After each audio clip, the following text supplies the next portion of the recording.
안녕하세요. 마인드 디톡스의 묻지마 캔디입니다. 오늘의 방송 제목은 외도 상황을 극복하려면 어떻게 해야 할까요? 입니다. 구독, 좋아요 눌러주세요. 네, 외도 상황에 대처하기 위한 가장 기본적인 방법은 상간자 소송과 박살입니다. 이 두 가지는 그냥 기본 중에 기본이기 때문에 더 이상 말씀은 드리지 않겠습니다. 배우자의 외도 상황에서는 시시때때로 모든 상황들이 계속해서 변합니다. 처음에는 설마 납작 엎드려서 울겠지? 그런데 뻔뻔하게 말을 아예 안 한다거나 집을 나간다거나 상상하지도 못했던 진짜 시트콤 같은 상황들이 발생을 하거든요. 외도 상황에서는 배우자의 태도, 남편과 상간자의 관계, 나 자신의 마음 상태 등을 종잡을 수 없게 됩니다. 알 수가 없습니다. 자꾸 변하니까요. 그때마다 마음은 더 불안하고 흔들릴 겁니다. 왜냐하면 이 상황이 또 어떻게 변할지 한 치 앞도 모르기 때문입니다. 상담할 때 아내분들이 꼭 하는 말씀이 있습니다. 전 이혼은 안 할 거예요. 그러면 저는 이렇게 말합니다. 아내분, 이혼은 안 할 거예요 라고 자꾸 말씀하고 생각하시면 이혼하게 됩니다. 뇌는 부정어를 인식하지 못합니다. 그러니까 이제부터는 나는 우리 가정을 지킨다. 우리는 행복한 가족이다. 라고 긍정적인 문구를 사용하셔야 합니다. 그러면 아내분들이 저는 이혼은 안 할 거예요. 라고 말하는 것의 속뜻은 뭘까요? 저는 이혼하게 될까봐 너무 두렵습니다. 이 말입니다. 그 시절 저 또한 여러분들처럼 이혼은 절대 안 해! 이 말을 무한 반복했습니다. 결론은 뭡니까? 저 이혼했잖아요? 예전에도 남자들 40대면 다 바람 핀다. 이렇게 농담처럼 떠벌리고 다녔었는데 결론은 뭘까요? 전 남편 40대에 바람 폈잖아요. 생각하고 말하는 대로 이루어집니다. 외도 상황 종료까지 가는 길은 정말 생각보다 길고 지치고 힘든 길입니다. 그래서 핵심은 버티시는 겁니다. 버틴다는 건 외도를 종료시키는 전 과정을 버티시다 보면 아내분들의 맷집이 커지게 됩니다. 아무래도 마음의 맷집이 크겠죠? 카페 회원분들의 경우에는 외도 발견 초기에는 경황도 없고 정신도 없고 그냥 갈팡질팡합니다. 그러다가 자신의 남편은 정말 다를 줄 알았는데 유튜브나 카페 글에 나오는 바람난 남편의 패턴을 아주 똑같이 그대로 따라하는 행동을 보고는 아, 바람난 놈은 다 똑같구나. 이런 생각을 하면서 좀 더 현명하게 대처를 하게 되는 겁니다. 아, 내 남편도 역시 바람나서 미쳤고 미친놈이 하는 행동과 말에 의미를 두고 상처받고 아파하고 기대하고 매달리지 말아야겠다. 또는 이 상황은 내가 종료시켜야 되고 미친놈 대신에 내가 가정을 굳건히 지키고 있어야겠다라고 하셔야 된다는 겁니다. 그러면서 점점 단단해지고 여물어져 갑니다. 나쁘게 말하면 좀 독해지는 것일 수도 있습니다. 왜냐면 저도 외도 상황을 겪고 표정 자체가 변했었거든요. 아주 못됐게. 아니, 사실 뭐 웃음기 없어집니다. 그냥 얼굴이 멍하고 영혼이 없는 얼굴로 돌아다니는 분들 보면 아, 남편 바람났구나 바로 알아차릴 수가 있거든요. 외도 상황이 모두 종료가 되고 나면 아내분들이 저한테 하는 공통적인 말이 무엇인지 아십니까?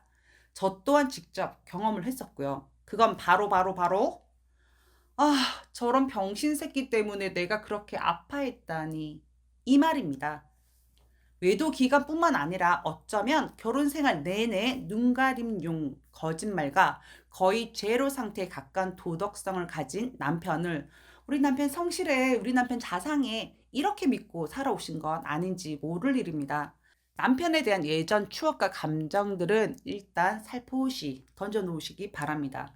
냉정하게 바람난 놈, 그냥 바람난 놈으로 보셔야 합니다. 바람나서 미친놈의 주둥이에서 나오는 말에는 절대 의미를 두지 마시고, 왜냐하면 거기에 의미 두면 아내분 죽습니다. 외도 때문에 죽는 게 아니라 그 주둥이에서 나오는 말 때문에 죽거든요.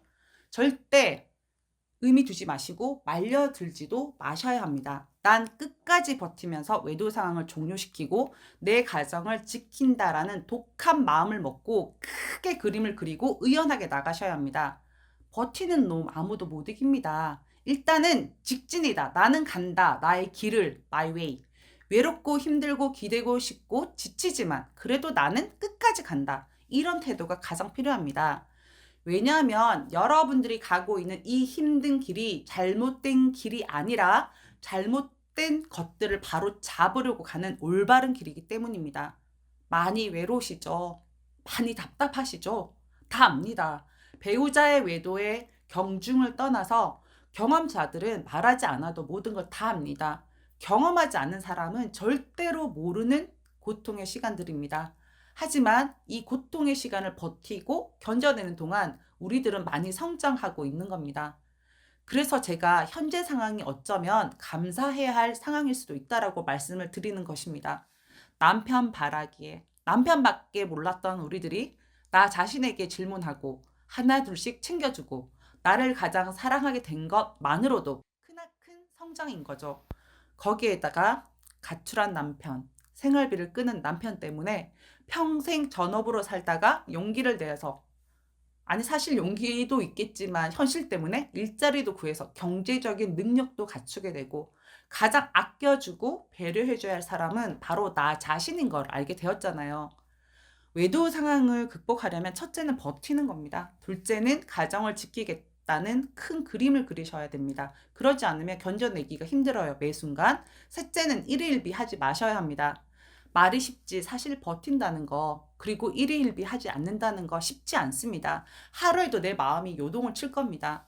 저랑 상담하시는 아내분들 중에 포커페이스 잘 하시고 대차게 대처해 나가는 모습을 보면 정말 저는 뿌듯하고 대단하다는 생각을 합니다. 그 시절 제가 저 아내분처럼 했더라면 현재와는 다른 상황이 아니었을까라는 생각을 하기도 합니다. 저는 정말 현명하지 못했거든요. 예전에 저처럼 찌질하게 유책 배우자에게 매달리고 하소연하고 기대하는 분들을 보면 안타까운 마음과 예전에 병신 같았던 제 모습이 기억나서 정말 화가 많이 납니다. 그러시지 마시라고. 예전에 저는 그랬지만 여러분들은 그러지 않으셨으면 합니다. 그래서 저랑 상담 받는 거 아니십니까? 그냥 제가 했던 병신 같은 행동 그 반대로만 하시면 됩니다. 왜냐하면 다 소용없습니다. 눈물, 설득, 회유, 하소연 다 부질없는 짓입니다. 차라리 침묵하고 묵묵히 버티시는 게 낫습니다. 혼자 눈물 흘리고 가슴 지어 뜯고 계시죠? 그런 시간들도 필요합니다. 그런 시간들이 모여서 여러분들이 성장하게 되는 겁니다. 배우자의 외도라는 내 인생에 있어서 그냥 안 생겼으면, 몰랐으면 좋았을 사건, 큰 사건이 저한테 다가왔습니다. 그리고 알아버렸습니다. 이 상황에서 최선은 무엇인지 고민하고 실행하는 건 여러분들의 몫입니다. 오늘 방송은 여기까지 하도록 하겠습니다. 네이버 카페에서 묻지마 캔디 마인드 디톡스로 검색을 해주세요. 그래서 꼭 가입을 하셔야죠. 검색만 하시면 안 됩니다. 상담을 통해서 여러분들의 문제 해결에 실질적인 솔루션을 제공해 드리겠습니다. 단계별 마음 치유와 성장이라는 주제, 배우자 외도 극복은 당연한 거고요. 그래서 여러분들한테 더 다가가는 카페 그리고 마인드 디톡스가 되도록 하겠습니다. Have a sweet mind detox. 다음 방송일에 우리 또 만나요. 안녕.